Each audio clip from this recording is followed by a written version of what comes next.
এগুলো সবই হচ্ছে পাটের তৈরি।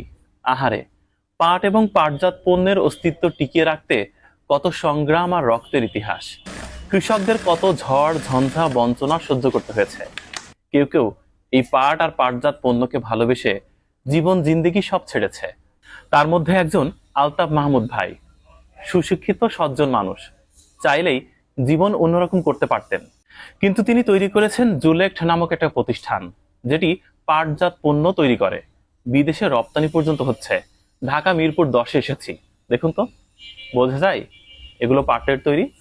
পাটের পণ্য বলতে আমরা ছালা কিংবা বস্তাকেই বুঝে থাকি, কিন্তু না, পাটের তৈরি এত চিত্তাকর্ষক ব্যাগ হয়, সেটি এখানে না আসলে বুঝতে পারতাম না। বিশ্বকবি রবীন্দ্রনাথ ঠাকুরের সেই বিখ্যাত কবিতার কথা মনে আছে, এবার ফিরাও মোরে। সত্যি, বাঙালি অস্তিত্ব টিকিয়ে রাখতে হলে পাটজাত পণ্যই ব্যবহার করতে হবে। শুধু এটাই না, সুস্থ থাকতে হলে পাট এবং পাটজাত পণ্য ব্যবহারে অভ্যস্ত হতে হবে। প্রাচীন ইতিহাস নয়, বাইবেল মহাভারতেও পাট এবং পাটজাত পণ্যের কথা